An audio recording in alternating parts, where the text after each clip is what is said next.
Hey guys, Mallory here. Welcome back. In this mini lesson, you'll be learning how to play the song Let It Snow. It's a great Christmas song and really fun to play around the fire, just with family and friends, so I'm really excited to teach you this one. The chords that we'll be using are common to a lot of different Christmas songs. We'll be using a G chord, a D7 chord, a D chord, an A7 chord, an A minor 7, an E7, and an E minor chord. Or you can play it like this.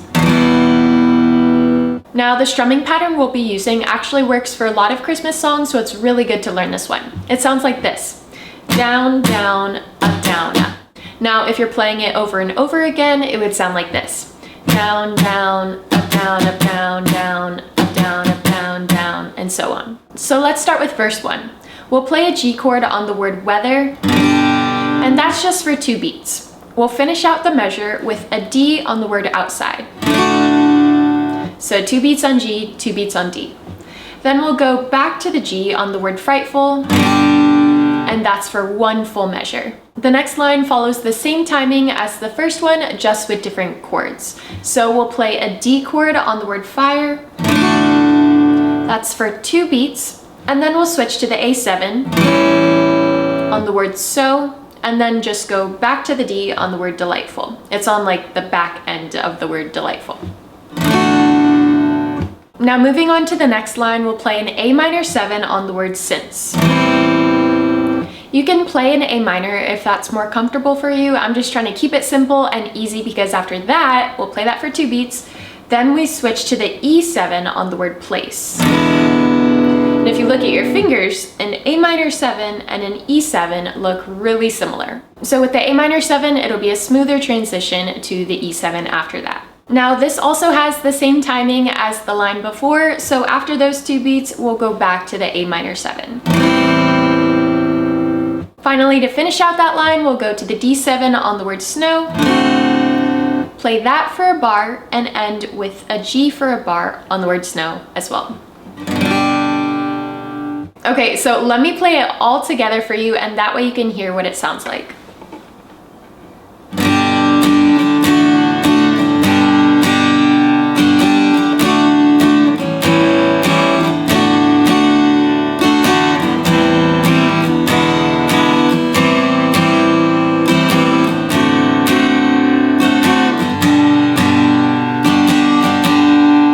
Now we're into verse 2. So verse 2 is exactly the same as verse 1, except with some different lyrics, so you now know verse 2 as well. Now moving on to the bridge. We'll play a D chord on the word finally for 2 bars, and then we'll switch to the E minor on the word al.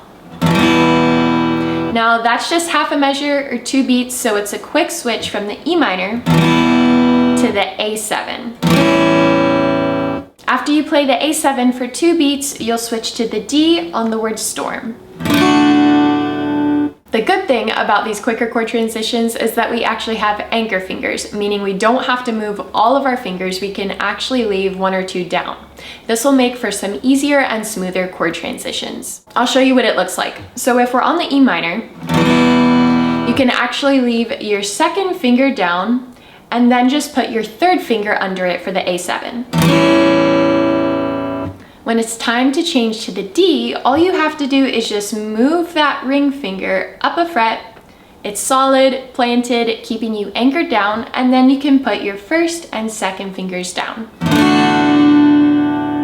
This will really keep you anchored when you're trying to do those quick transitions. So after you play the D chord for a bar, you'll actually hold it out for 2 more bars, because now we're into that 2nd line of the bridge and it just holds out the D for a total of 3 bars. After that, we'll play an E7 on the word way. Then we'll switch to an A7. And that's a quick transition, 2 beats and 2 beats. And then finally, we'll end on the D on the word warm for 1 full measure. I'll play the whole bridge together.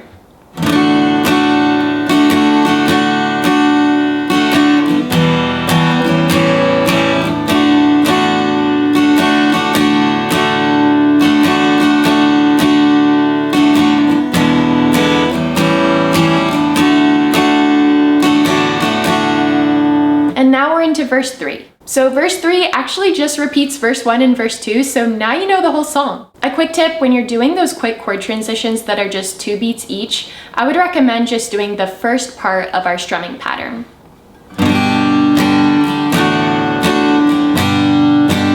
So if you hear, I'm just doing 2 down strums and a little transition up strum to help me when I'm switching to the next chord.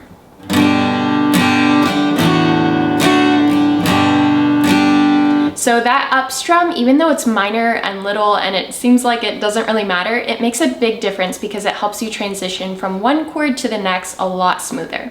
I'll go ahead and play through the whole thing, and that way you can hear what it sounds like together. And if you want, go ahead and jump in and play along with me. Here we go.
Now you know how to play the song Let It Snow. If you're looking for more, be sure to jump into my email community by signing up at the link below. I send out weekly tips, mini lessons, and updates that I know you're gonna love.